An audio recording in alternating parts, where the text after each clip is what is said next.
Lo de la reconstrucción de Manabí, el nuevo caso en su contra. Según un artículo de Primicias, el ex vicepresidente Jorge Glass y dos personas más serían procesadas por este presunto delito de peculado en una investigación por la fallida reconstrucción de Manabí. ¿Pero por qué es fallida? Tras este terremoto de Manabí en abril del 2016, la Fiscalía anunció que la audiencia de formulación de cargos sobre este tema se llevaría a cabo el miércoles 6 de septiembre del 2023. La institución asegura que reunió elementos de convicción suficientes para fundamentar la formulación de cargos contra Jorge Glass y estas otras personas más. La Fiscalía también había formulado cargos contra Carlos Bernal.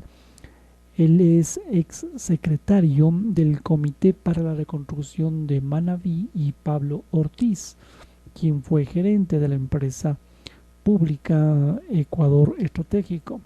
La Fiscalía investigaba a estas tres personas o funcionarios por el manejo de los recursos públicos para atender esta obra en mención en Manabí.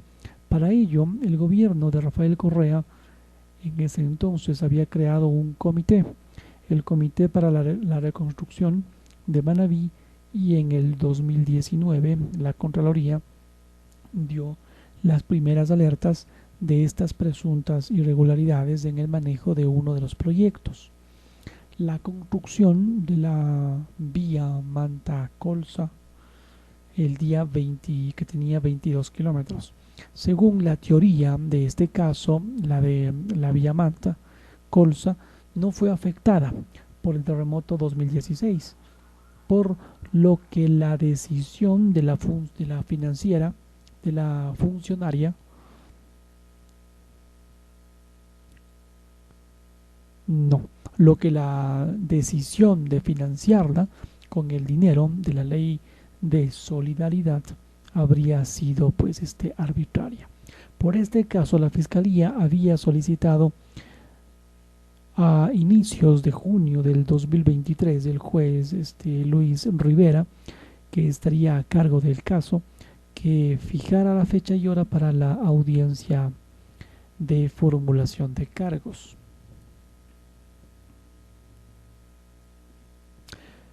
En un inicio, este juez, del que digo, Luis Rivera, fijó la fecha, el 12/1 pasado, pero la audiencia se... Entonces, tras 2 meses, la Fiscalía había presentado una recusación que se llama contra el juez Rivera para separarlo del caso. Rivera ya ha estado a cargo de otros casos más, de presos relacionados con el, digámoslo entre comillas, correísmo. Por ejemplo, en noviembre del 2022 presidió el tribunal de la Corte Nacional de Justicia, que declarara la nulidad de este caso, del caso Singue. La respuesta de Glass frente a esto dice: el mismo día del anuncio de la fecha para la formulación de cargos, el ex vicepresidente estrenó su nuevo programa llamado Glass en línea, y consiste en entrevistas realizadas por el exfuncionario. En el primer programa, Glass conversó con Miguel Calahorrano, ex ministro y diplomático del gobierno de Rafael Correa, sobre los retos del sector eléctrico. Sin embargo, sobre el final del programa, Glass se refirió al nuevo caso. El político sentenciado por corrupción dijo que el comité que él presidió no se encargó de contratar las obras, por lo que no asignaron fondos y sería imposible que hayan cometido peculado. Además, él criticó que vayan a ser procesados solo él, Bernal y Ortiz. Entonces, cuando en el comité también hubo representantes de gobiernos locales y del sector empresarial, había que caerle. a los que fueron parte del gobierno de la Revolución Ciudadana. Y continuando, Luis Rivera, el juez de los fallos polémicos con un pasado correísta, titula así, bien despectivo, Primicias. Luis Rivera anuló el caso Singue y sobrepasó a los sospechosos del caso Druf. Ahora tendría en sus brazos de la reconstrucción de Manabí. Sería algo así. Luego de casi 2 años y medio en la Corte Nacional de Justicia, CNJ para los amigos, Luis Rivera ha ganado notoriedad por fallos polémicos en casos de corrupción y ahora el magistrado tendría en su despacho otras 3 causas ligadas con supuestos manejos irregulares en la función pública. Rivera ingresaría a la Corte el día 3 de febrero del 2021 cuando el Consejo de la Judicatura posesionara a 11 nuevos jueces. Él sería el octavo mejor puntuado, tras obtener un puntaje de 80,66 sobre 106, creo, sobre 100, obtuvo una magistratura en la sala penal. Rivera iniciaría su paso por este sector público durante el gobierno de Rafael Correa y en esta época el abogado fue juez de la Corte Provincial de Los Ríos. Ejerció aquí una magistratura temporal en Bapahoyo y también se desempeñaría como defensor público. En su hoja de vida muy intachable 2 cargos que llamarían la atención por aquí por su cercanía con el correísmo entre 2012 y 2013. Rivera fue investigador de la Secretaría de Transparencia de Gestión. Esta instancia fue creada por Correa para combatir la corrupción. En la época en la que Rivera fue parte de esta secretaría, era dirigida por Edwin Jarrín y Diego Guzmán, 2 personajes cercanos al expresidente. Además, en julio del 2017, Rivera fue nombrado director del Consejo de la Judicatura en Los Ríos. Su nombramiento y posesión estuvieron a cargo de Gustavo Yalc, quien sería secretario particular de Correa. También fue asesor de César Litardo mientras presidió la Asamblea Nacional en el periodo 2017-2021. Estos fallos polémicos surgen a partir de, en los últimos meses, el nombre de Rivera, Luis Rivera, ha ganado notoriedad por sus decisiones en 2 casos de corrupción relacionados con el correísmo. Sus decisiones favorecieron a ex funcionarios de la autodenominada Revolución Ciudadana. La primera revolución fue en el caso Singue. En noviembre 2022, Rivera presidió un tribunal de la Corte Nacional que lo declaró nulo este proceso. Con esta decisión, la justicia había dejado sin efecto una sentencia de primera instancia por un presunto peculado en la adjudicación del campo petrolero Singue, en que se procesó, en ese proceso habían sido sentenciados varios, Jorge Glass y los exministros Carlos Pareja Llanuselli y Wilson Pastor. Junto a Rivera, en este caso, fallaron a favor de la nulidad los jueces Felipe Córdoba y Daniela Camacho. Además de esto, el día 19 de junio del 2022, Rivera dirigió la audiencia evaluatoria y preparatoria de juicio por el caso Druf, y en la Fiscalía intentaba demostrar el perjuicio para el Estado en la compra de estos 7 helicópteros. Entre los 18 acusados estarían los exministros de Defensa de Correa, Wellington Sandoval y Javier Ponce, así como varios ex jefes militares de la época. En su resolución, digámoslo así, Rivera señaló que no hubo perjuicio. pese a que 4 de estas 7 aeronaves se habían acogido, se habían accidentado. También se observó la acusación de la Fiscalía acogiendo argumentos de los procesados sobre la norma utilizada en el caso. Bueno, y más sobre Glass. La Asamblea lo salvó. No autorizó su enjuiciamiento penal. Para que la moción de Esther Cuesta sea aprobada se necesitaban 91 votos, es decir, mayoría calificada.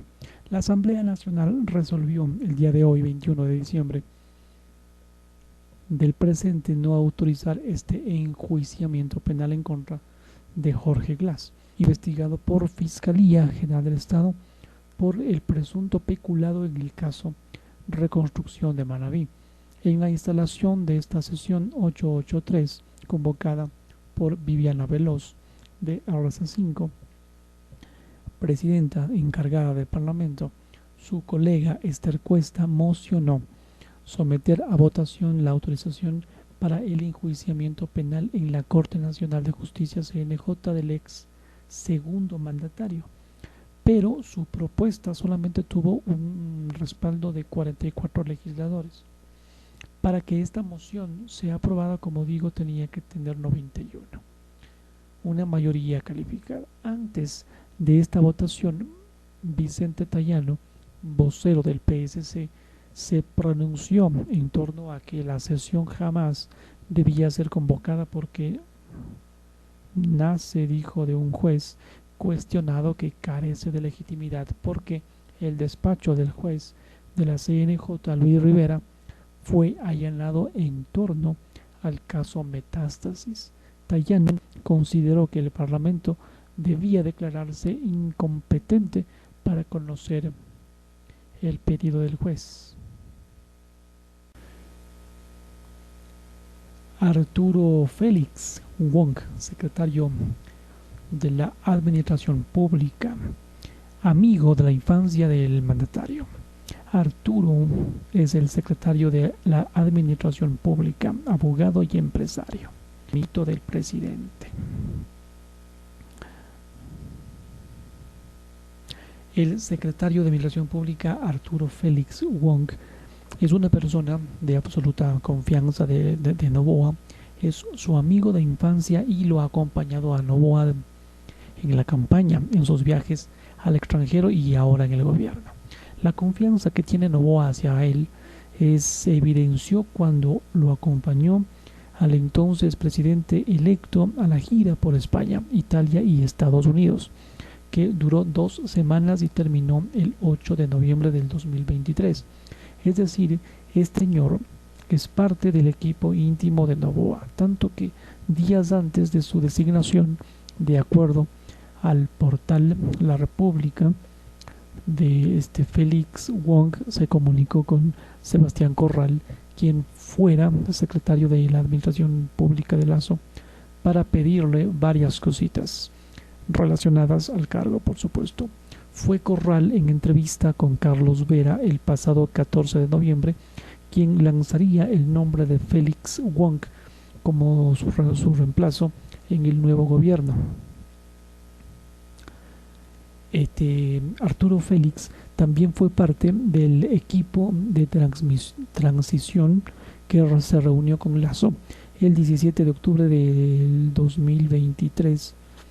Carondelet, aproximadamente un mes antes de la posesión de Noboa.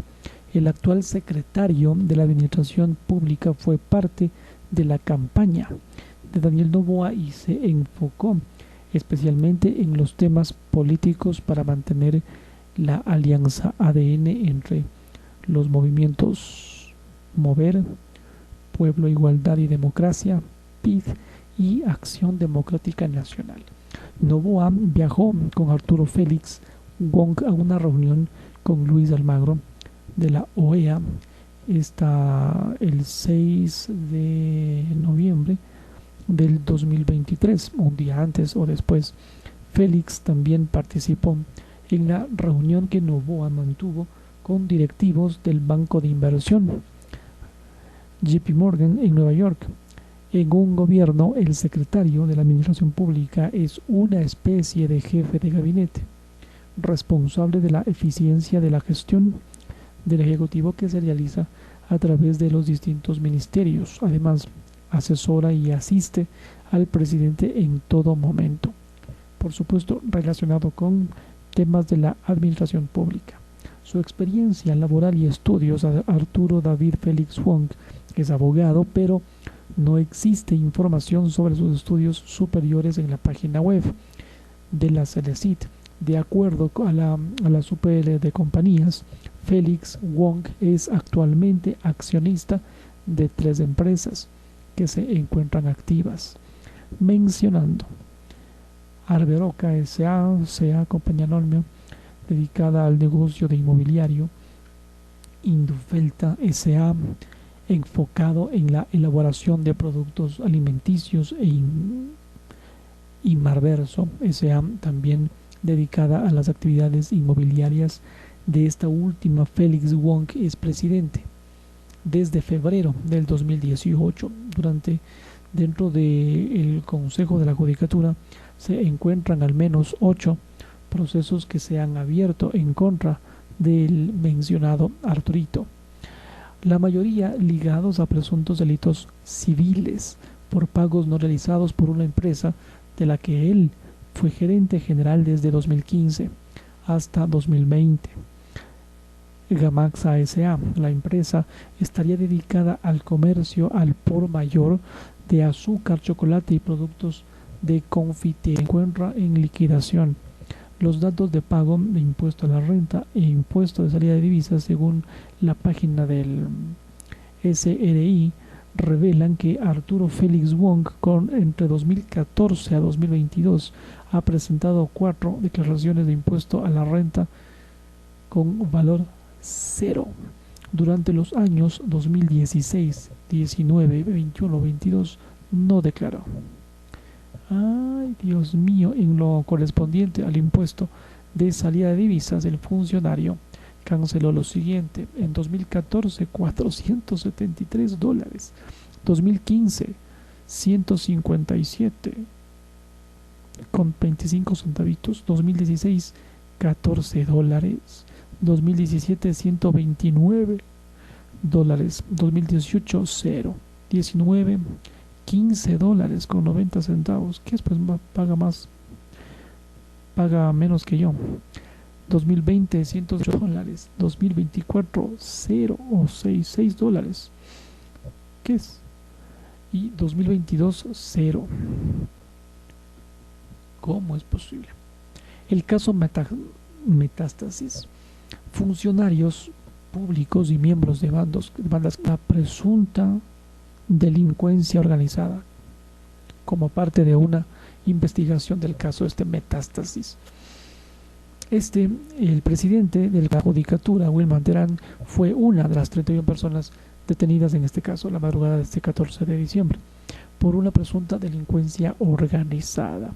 El operativo, en el que se hicieron 75 allanamientos en 7 provincias del país, fue parte de la investigación que comenzaría tras el asesinato del narcotraficante Leandro Norero. Entonces, la Fiscalía bautizaría a esta como el caso Metástasis. ¿De qué se trata? La Fiscalía dijo lo siguiente: que después del asesinato de Leandro Norero, quien sería o fuera asesinado mientras estaba preso en la cárcel de Cotopaxi, la investigación obtuvo celulares y otras evidencias como parte de la investigación del caso Metástasis. Entonces, ahí, según el comunicado de la Fiscalía, se han encontrado evidencias de que Norero había montado su estrategia delictiva para evitar o evadir la justicia con el apoyo de un grupito estructurado para estos fines. Por eso se investiga la presunta delincuencia organizada. ¿Quiénes son los detenidos? Además de Wilman Terán, expresidente de la Judicatura, en el operativo fueron detenidas 28 personas más, entre ellas funcionarios públicos. Pablo Ramírez, exdirector del SNAI, y además estaba a cargo de la de la cárcel de la Tacunga, y además algo de antinarcóticos. Más adelante se confirmó que eran 31 detenidos en total. La fiscalía dijo que entre los detenidos estarían jueces, fiscales, policías y guías penitenciarios. Los involucrados, según la fiscalía, habrían sobornado a funcionarios del sistema judicial, permitiendo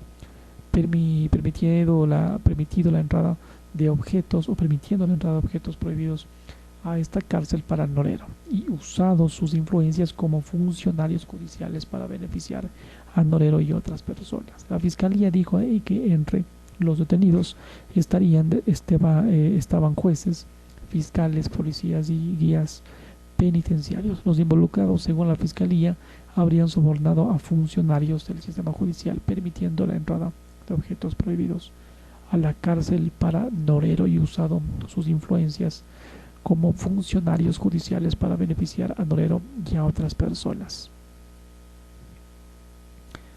También se ha detenido al ex juez de garantías penales Ronald Guerrero, que estuvo a cargo del juicio en el caso Norero, y a los jueces provinciales de Cotopaxi, identificados por la fiscalía como Luis y Santiago.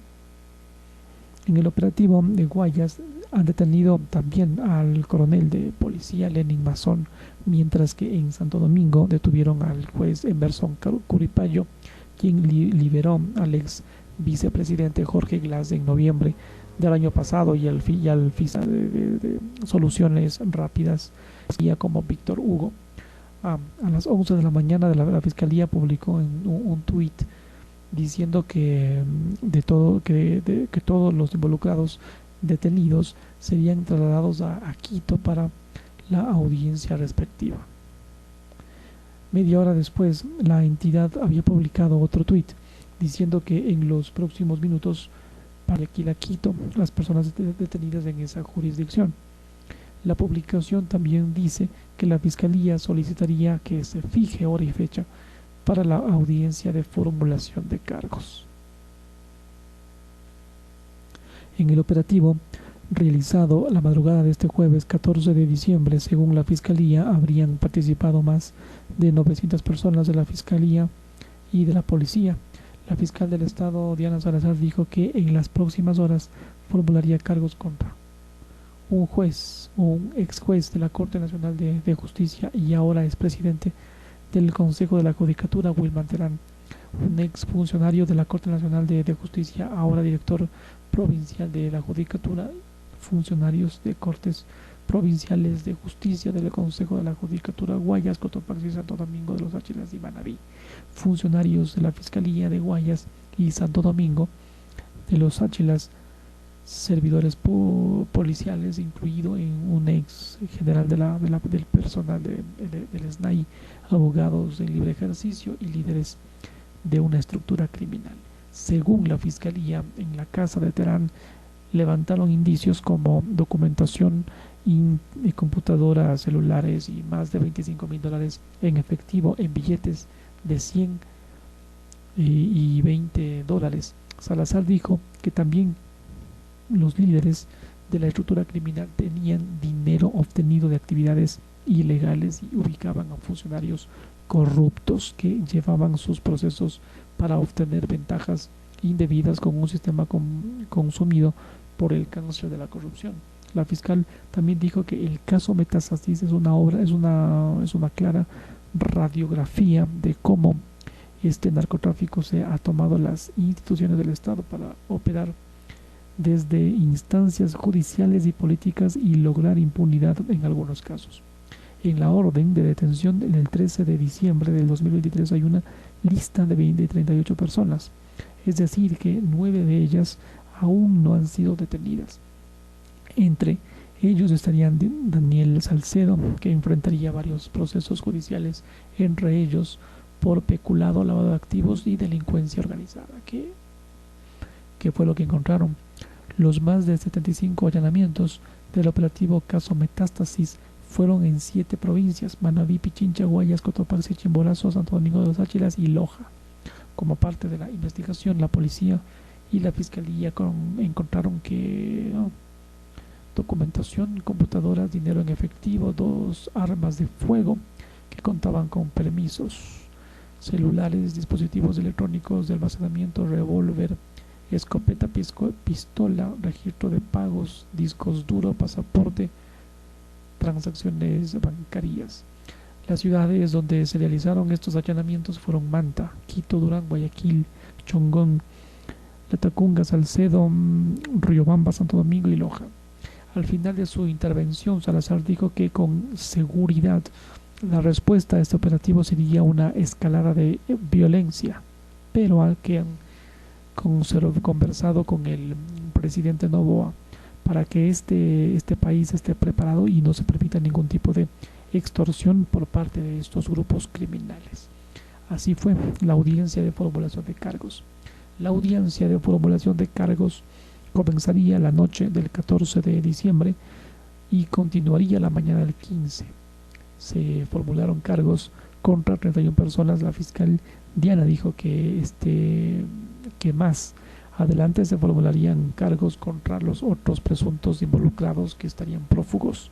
La mañana del 13 de diciembre, el expresidente Rafael Correa hizo una publicación en su cuenta de X en la que diría habría un operativo la madrugada del 14 de diciembre y que estaría relacionado con el Consejo de la Judicatura. En la audiencia de formulación de cargos, Salazar dijo que esa publicación contribuiría a que algunos presuntos implicados en el caso se fugaran. La fiscalía pidió prisión preventiva para todos, excepto para una persona identificada como Ronald G., quien tendría más de 65 años. Además, la fiscalía pediría que sus cuentas sean retenidas y que se les prohíba enajenar bienes. En la audiencia, la fiscalía dio más detalles de cómo operaría la presunta estructura criminal. Salazar dijo que según las evidencias recabadas, Norero, a través de sus abogados, pagaría decenas de miles de dólares a funcionarios del sistema judicial, del gobierno y policías. Lo habría hecho con el objetivo de tener beneficios personales judiciales, como que liberen a su hermano Israel. Salazar dijo que en los chats encontrados después de la muerte de Norero se evidenciarían las presuntas negociaciones que involucrarían a Wilman Terán, expresidente del Consejo de la Judicatura, y a Alex Palacios, actual director de la CJ. Además, la fiscalía dijo que Norero habría tenido beneficios en la cárcel de Cotopaxi gracias a funcionarios penitenciarios y que además en eso se habría sido hecho con la aprobación de Pablo Ramírez, director del SNAI.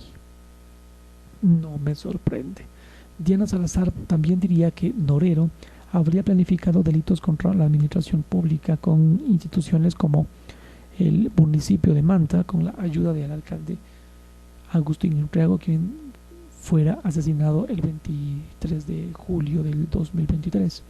En enero del 2023, el Frente Parlamentario Anticorrupción, conformado por el entonces asambleísta Fernando Villavicencio y otros legisladores, presentaron una denuncia ante la Fiscalía contra algunos entonces candidatos a las elecciones seccionales por sus presuntas relaciones con el narco.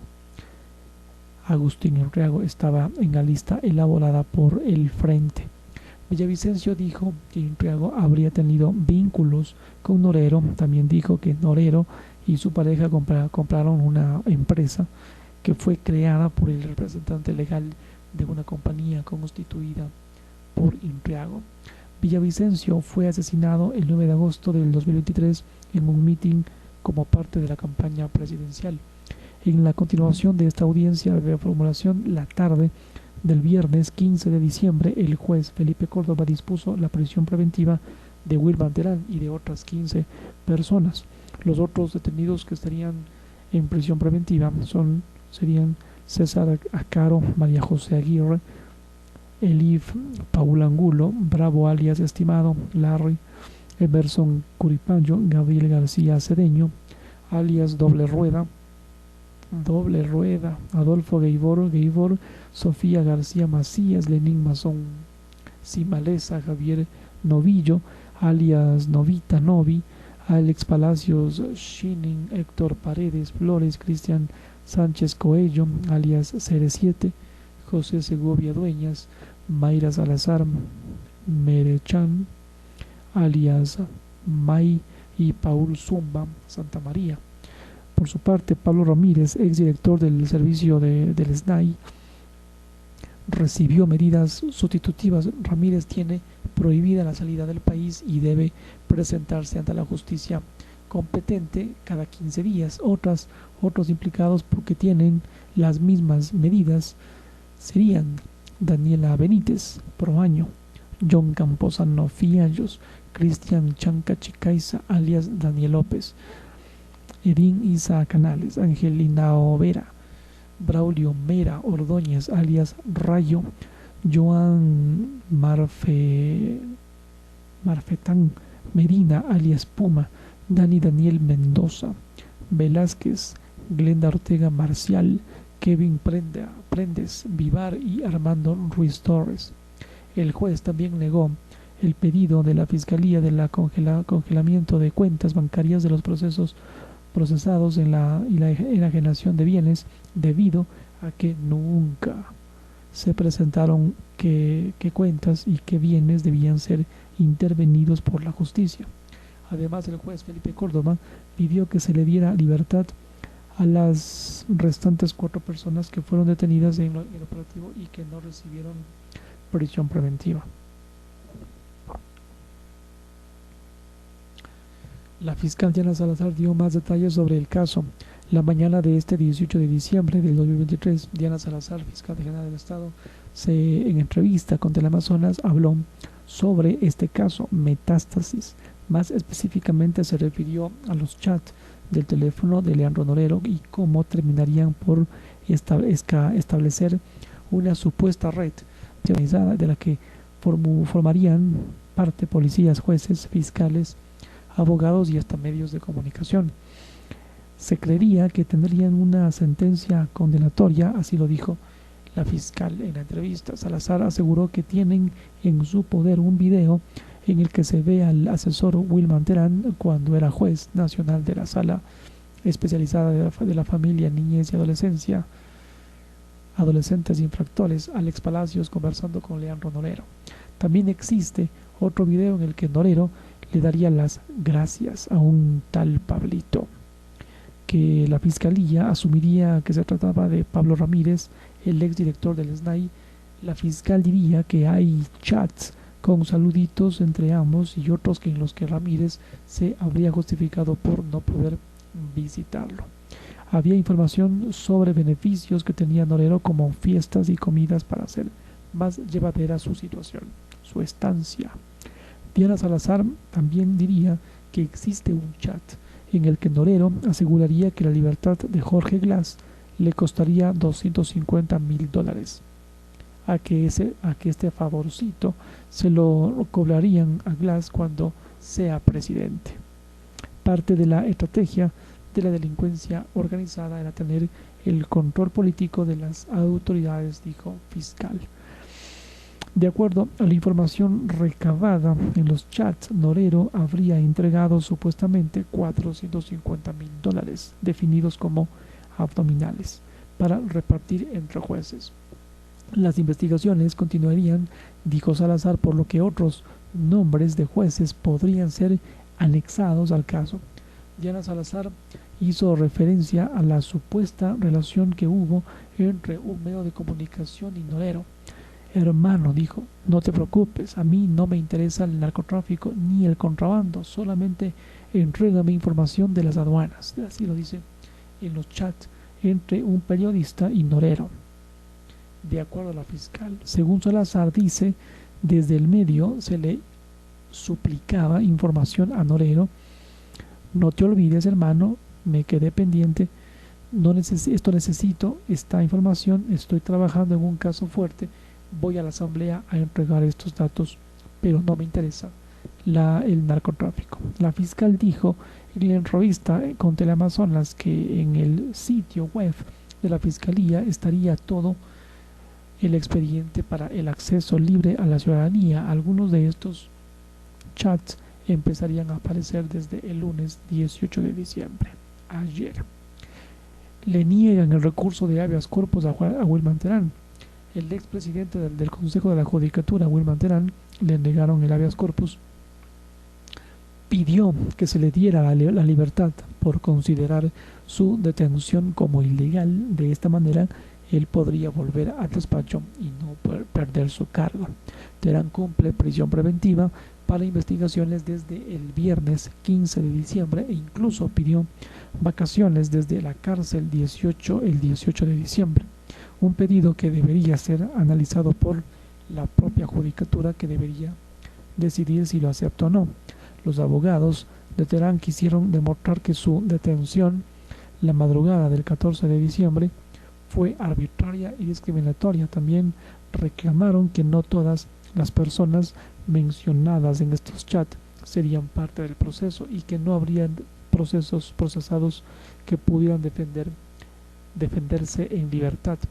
El tribunal de la Sala de lo Contencioso Administrativo, compuesto por jueces Fabián Racines, Iván Larco y Patricio Secaira, negaron el habeas corpus argumentando que los abogados de Terán no pudieron demostrar que su detención haya sido ilegal o arbitraria.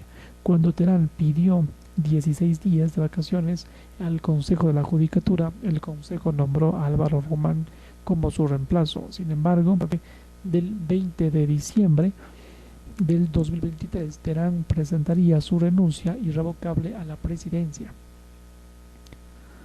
La cuenta oficial de la vocería de Terán en X publicaría la renuncia. Lucharía para desvanecer las falsas y reiterativas acusaciones y rogadas en contra a nivel procesal y mediática. Así lo dice la renuncia. Al final del comunicado del documento diría que se defendería como un ciudadano común y cordiano y no como una autoridad.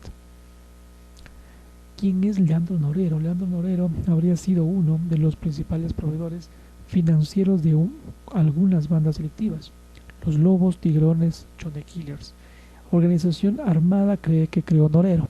En las estructuras de delincuencia organizada del país, Norero era conocido como el alias El Patrón. Norero tenía un amplio historial delictivo y fue parte de los Nietas, para luego fundar los Chone Killers entre 2005 y 2018. Norero fue detenido en varias ocasiones y enfrentó juicios por presunta tenencia ilegal de armas, robo y narcotráfico, pero ninguna de estas causas avanzó. Sin embargo, en mayo del 2022 hubo operativos en Guayaquil en el que se decomisaron lingotes de oro, armas y joyas y dinero. En ese operativo detuvieron a Norero y a otras 6 personas más. El 28 de mayo del 2022, Norero fue trasladado a la cárcel de la Tacunga en Cotopaxi después de que le dictaran prisión preventiva por presunto lavado de activos. El 3 de octubre del 2022, Norero fue asesinado en la cárcel de la Tacunga y además Norero, en el tiroteo fueron asesinadas otras 14 personas. Y esta fue la octava masacre carcelaria en Ecuador desde 2021. Pasó mientras Pablo Ramírez era director del SNAI. Dejó el cargo días después de la masacre. A Norero lo asesinaron el mismo día en el que iba a instalarse la audiencia de formulación de cargos en el marco de las investigaciones por presunto delito de narcotráfico en la que él habría estado involucrado. La audiencia no se instaló porque el abogado de Norero no asistió por motivos de salud. Horas después, Norero fue asesinado.